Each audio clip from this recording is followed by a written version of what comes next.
E assim como confirmado ontem mesmo na live que eu trouxe, russos confirmam Dakhne e Zelenpol, na região de Donetsk, como ocupadas 100% pelo exército russo. O Ministério da Defesa russo reivindicou então esse território, lembrando que já havia um certo tempo na região de Dakhne, né, que já praticamente tinha caído, mas agora pela manhã, mais cedo, então confirmando 100% presença russa e até avançando um pouco mais. Vamos ver nesse vídeo também sobre essa questão do exército russo, que lança mísseis balísticos, no caso, lançou mísseis balísticos ali nas proximidades de Mykolaiv. Vamos ver também algumas questões relacionadas ao fronte, o que está acontecendo, se houve mudanças, se não houve.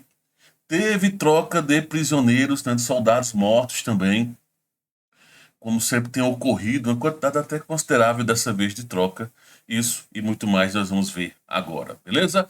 Tudo bem? Me chamo Pablo Ricardo, você está aqui no nosso canal de Geopolítica. E já sabe, ó, se está vermelhinho aqui é porque é sobre o fronte. Cada cor representa um tema, por exemplo, quando aparecer isso aqui, ó, notícias, ou quando for, por exemplo, editorial. Então vai depender um pouco. Então, nesse momento, vamos falar sobre o fronte, e um fronte não qualquer fronte. O fronte Ucrânia e Rússia. O que está acontecendo? Vamos lá. Vamos logo para o mapa aqui, né, que é o que interessa, vocês gostam muito. Do mapa, vamos direto para a notícia principal, que são exatamente essas duas localizações. Uma na live, quem acompanha as lives já sabe, né? Tem muitas notícias eu termino antecipando aqui. Então, aqui nessa região, só para contextualizar, deixa eu abrir no outro mapa, fica melhor. Esse mapa é o meu, tá? Isso aqui que eu tô abrindo aqui é o meu, eu fico fazendo acompanhamento, tá? Então, aqui, ó, desde ontem, esta região aqui, mais uma vez, contextualizando, aqui está Pokrovsk, tá? A cidade de Pokrovsk, em Mirnorad.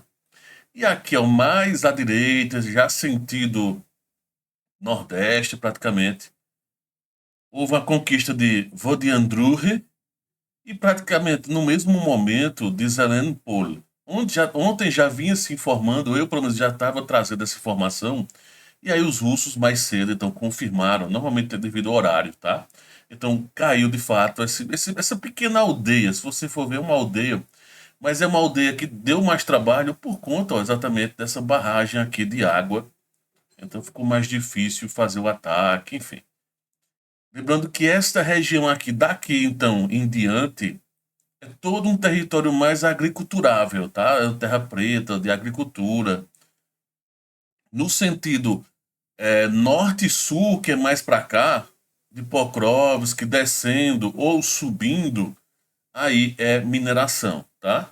Então, neste sentido aqui, leste, mais para lá, então é a presença de agricultura. Norte e sul, nesse sentido assim, mineração, e também no sentido oeste, rumo a Dnipropetrovsk, né, a região de Dnipropetrovsk, que está aqui ó, mais em cima, está apavorada ali, e na sequência Dnipro. Então, o Oblast de Dnipropetrovsk, que está aqui a uma distância curtinha, olha como está perto. Então, essa outra região aí também tem agricultura junto com mineração.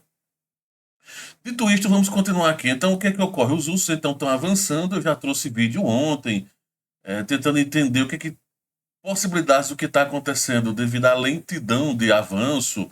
Tem várias possibilidades que, inclusive, vocês inscritos do canal, muito obrigado pelos comentários, né? Deram várias sugestões. Também, na live, deram algumas suposições do que pode estar ocorrendo. Tem essa questão de troca mesmo, tá?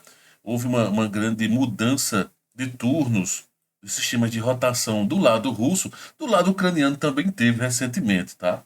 Do lado ucraniano foi até mais tá para se modificar até a questão mesmo de hierarquia lá dos sistemas. Tá para mudar um pouco, ficar diferente do sistema russo. Não sei se é só por isso, mas enfim. Então os russos vêm fazendo esse flanqueamento maior do que o normal, como eu já tinha comentado, né? Dá a entender então que eles poderiam fazer esse movimento. Até sugeriram que poderiam, ontem na live, que os russos estivessem em busca de Constantinivka. O que eu só achei estranho, eu comentei isso, é que outras regiões têm outras cabeças de ponte mais próximo de Constantinivka. Aqui, ó, em Chassev Yar, tá bem perto, tá? Então não teria sentido. Toretsky também está muito mais perto de fazer esse movimento de ataque do que essa região aqui mais ao sul, em termos até de distância, tá? Mas, evidentemente, muitas vezes pode ser uma vantagem que os russos estão encontrando. Se houve falha, então eles continuam avançando. Mas lembrando que o ideal era já para estar ocorrendo o cerco a esse setor aqui, em algum local, fazer o cerco a Pokrovsk, tá? E junto com Mirnorad. Nós tivemos também um outro vilarejo. Esse aqui é famoso.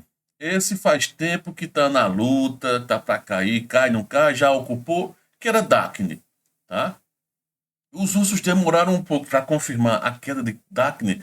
Para contextualizar, mais uma vez, está o sul de Pokrovsk, aqui é Kurakov, que já foi ocupado desde o início do ano, 100%, né? E ficava Dakhne, alguns resquícios, e eu comentei que, na realidade, os obuseiros dessa região já tinham sido recuados para o Lakli. Todo esse sistema estavam usando basicamente drones, e os russos estavam avançando lento, porque não tinha tanta vantagem assim de simplesmente avançar. Então, de fato, ocuparam 100% dessa região. Então, puderam agora dizer, olha, Dakhne agora é 100% russa, sem ataque nenhum. E aí, o que é que vão fazer agora 100%? Vão fazer aquele modus operandi padrão que é de russo, que é drone, soldados mais descansados vão fazendo o casa por casa. Já deve ter começado, na realidade, né?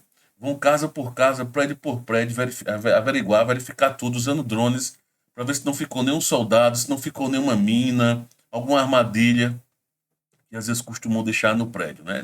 Em algum prédio. Em compensação aqui, ó,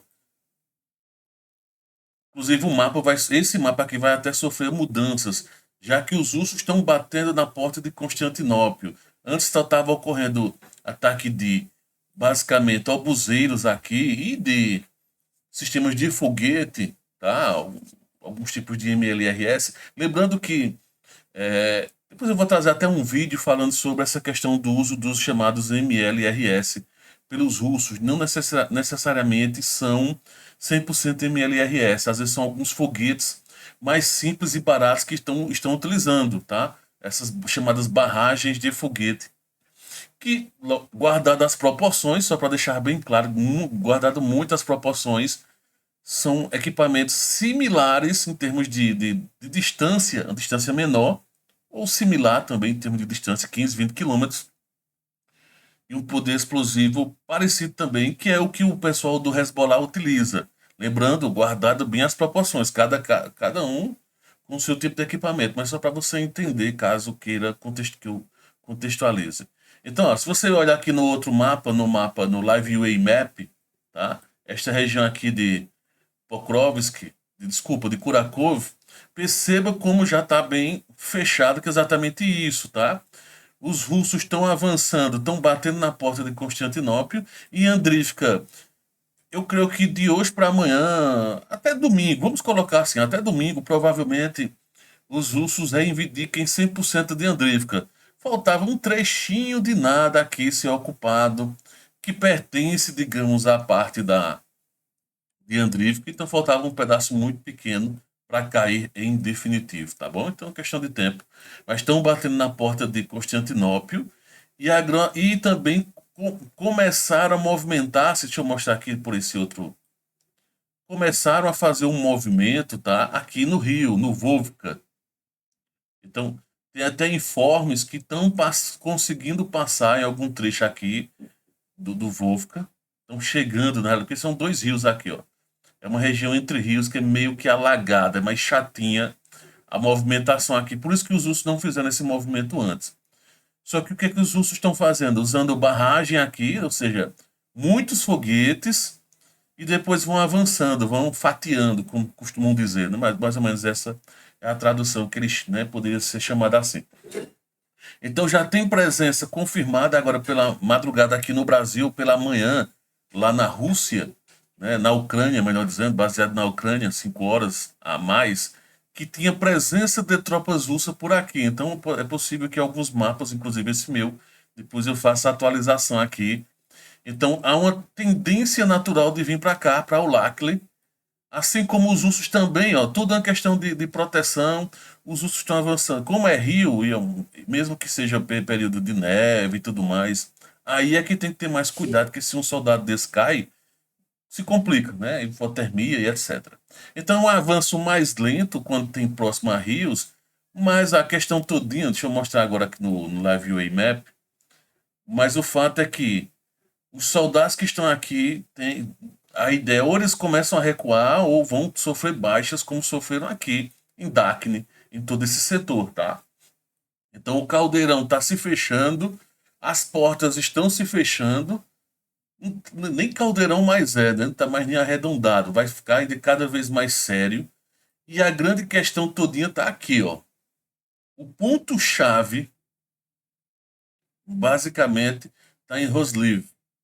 Nesse momento, se tem um papo de que aqui nessa região de Barratir tem uma concentração alta de soldados nesse momento ucranianos que estão fazendo a diferença de travar o avanço russo nesse sentido. Porque vê só, se os soldados russos conseguirem avançar aqui, ó, ou avançar em Constantinopla, ou avançar aqui, já era para os ucranianos. Provavelmente, pelo ritmo que estão empregando, dá-se a entender que o foco mesmo é logo Constantinopla e pronto, tá? E não fazer exatamente esse movimento que eu estou mostrando aqui. Até porque, ó, vai ser mais difícil fechar por aqui, por conta da presença desses rios aqui. Então, essa parte é mais chatinha mesmo de avanço, mais trabalhoso, principalmente no período em que nós estamos de inverno, aquece um pouquinho, esfria um pouquinho, então é mais difícil esse avanço, tá bom? Mas aí, ó, se fechando, a situação se complicando. O que mais nós tivemos de informação? Nós tivemos lá nas proximidades de Mykolaiv, é, os russos lançaram mísseis balísticos, tá?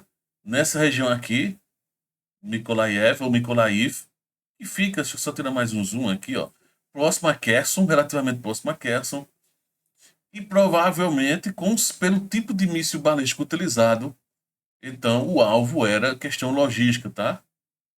Os russos estão conseguindo encontrar alguns sistemas logísticos interessantes dos ucranianos ultimamente, tá?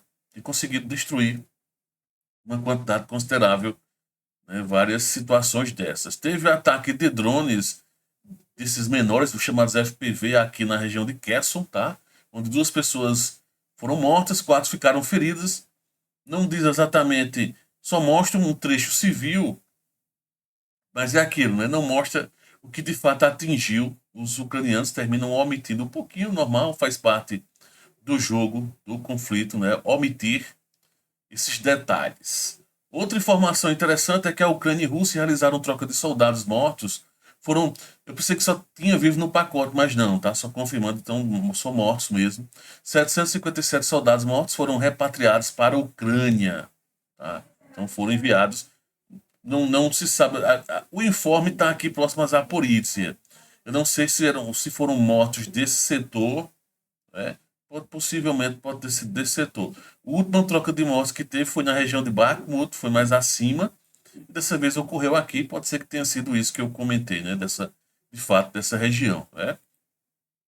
A aviação russa, horas atrás, já promoveu ataques, tá? 6 ataques aéreos na cidade, aqui, ó, bem próximo a Zaporizhia também, mais ataques.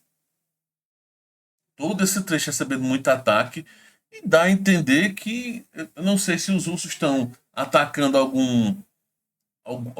alguns alvos logísticos dele, de um possível ataque do lado ucraniano, ou se estão amaciando, como chamam, ou estão amaciando para poder avançar rumo a Zaporizhia. Não sei, sinceramente, como não foi informado exatamente o que é que foi atingido, né, então não tem como a gente ter certeza. Aqui também teve bombardeio muito forte em Lima, segundo os próprios ucranianos disseram isso aqui em Lima, né, Lima, essa região aqui, ataque, bombardeio violento, assim foi a forma que trouxeram essa notícia, tá? Então, os russos continuam bombardeando bastante. Teve uma questão que foi o seguinte: danos à unidade 4 de Chernobyl em consequência de ataque de drone russo. O que é que ocorre, tá? Pode ser que esse informe seja antigo. Antigo em que sentido? Era para ter, foi de ontem ou foi de antes de ontem? Não sei se você lembra que dias atrás, ontem, o pior que eu não lembro agora se foi ontem ou foi antes de ontem, em Rommel, o sistema de defesa antiaéreo, né, o sistema antiaéreo do pessoal de Belarus aqui entrou em ação, suspeitando que foi um drone que meio que perdido. Pode ser que tenha ocorrido a mesma coisa aqui, tá? Os ucranianos, melhor dizendo, informando que a unidade 4 de Chernobyl, né, sofreu danos em consequência desse ataque, tá? Não sei exatamente o que foi que houve, se era de fato esse o alvo, tá? Tem algumas, o vídeo não funciona, mas tinha uma sequência aqui, ó, de explosão ocorrendo.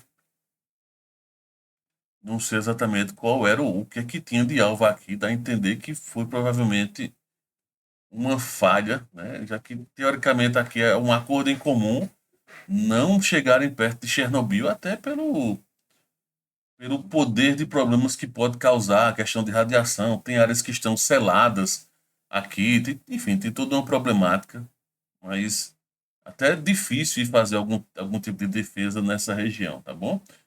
Teve outras questões interessantes, por exemplo, ontem ocorreu a primeira vez desde 2022 a presença de uma aeronave americana em espaço aéreo de Moscou aqui, ou seja, tem já funcionários do governo norte-americano indo visitar aqui, não sei se vão conversar com o próprio Trump, mas há indício de que vão conversar, tá, esses interlocutores, para já discutir uma série de questões. E, evidentemente, uma das principais pautas está aqui, a Ucrânia na pauta principal, evidentemente. Beleza? No mais, o que é que acontece? No front, teve praticamente 24 horas atrás, essa na região de Krasnodar, né, ou Krasnodar, foi 16 horas atrás, mais ou menos, esse ataque de drones ucraniano. Nada de novo. Esse ataque aqui de Odessa foi o ataque de ontem, que já foi. Eu já trouxe esse informe ontem, tá?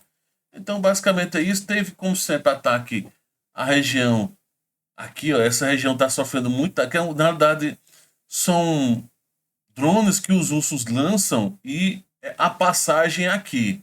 Dá-se a entender que os russos estão lançando de algum ponto aqui em seu território, não sei exatamente onde, mas esses drones estão fazendo essa sequência aqui, ó, essa linha. Mais ou menos essa linha aqui, rumo a Kiev, tá? E aí tem um sistema antiaéreo aqui muito forte que termina controlando tudo que está acontecendo, termina sendo praticamente uma parte importante para poder, enfim, controlar tudo que está acontecendo nesse raio de alcance, inclusive Kiev. É como se fosse uma proteção já para o espaço aéreo de Kiev. Já tem nessa região aqui de Cherkasy, tá bom? Então, teve ataque de drones. Os ucranianos disseram que conseguiram abater 73 drones. E aí continua aquela velha troca, né? Foram 73 drones por vários mísseis que eles terminaram utilizando aí para poder destruir. Em termos financeiros, uma conta que é sem futuro, teoricamente. Mas futuro porque é vida, beleza. Mas sem futuro nesse sentido de financeiro. E o sistema ucraniano termina gastando muito mais para poder abater esses drones. No mais é isso, tá, pessoal? Teve muita novidade no front, teve leves mudanças. Como tem algumas atualizações ocorrendo perto de meio-dia, horário de Brasília, então pode ser que depois eu volte para trazer algumas informações importantes e relevantes sobre o front, o que está acontecendo ou deixando de acontecer, beleza? Mas é isso, valeu, muitíssimo abraço, muitíssimo obrigado, um grande abraço, valeu.